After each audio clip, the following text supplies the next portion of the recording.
ខ្វល់ហេតុអ្វីនៅតែគិតព្រោះអតីតយើងទាំងពីរធ្លាប់អកកនឹកអូនណាស់ដឹងទេនឹករឿងរ៉ាវល្អល្អចង់បន្តតែវាមិនអាចទៅ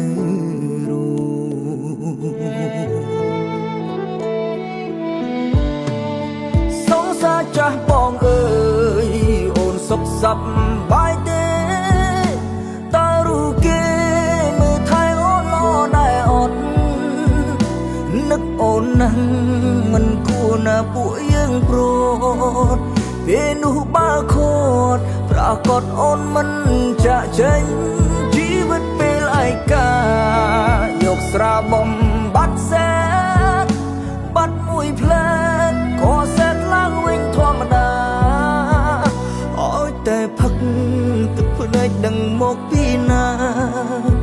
រស់ដឹងច្បាំងថាគ្រប់យ៉ាងមិនអាចដូចដើម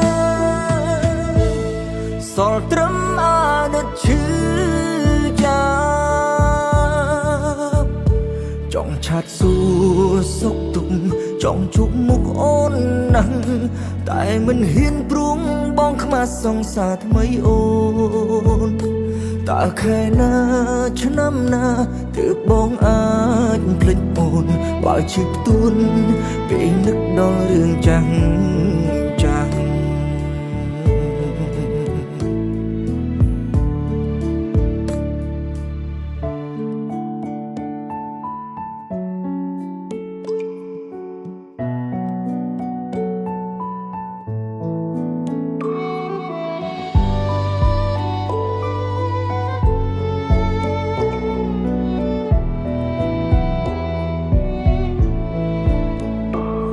អ្វីនៅ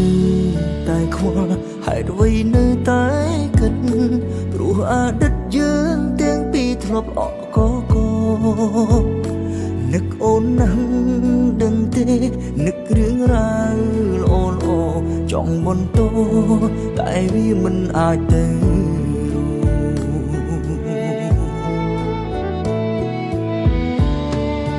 សងសាចាស់បងអើយអូនសុខសប្បាយទេតើរូគេមើលថែអូនល្អដែរអត់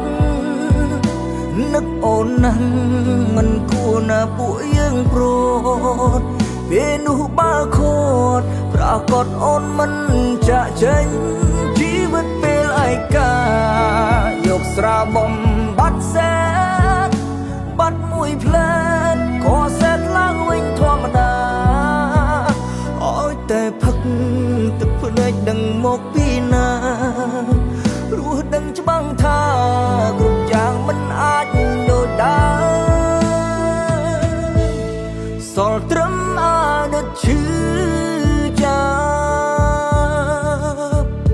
ចង់ឆាត់សួរសុខទុក្ខចង់ជួបមុខអូនណាស់តែមិនហ៊ានព្រមបងខ្មាស់សង្សារថ្មីអូនតើខែណាឆ្នាំណាទើបបងអាចភ្លេចអូនបើឈឺផ្ទួនពេលនឹកដល់រឿងចាំងចាំង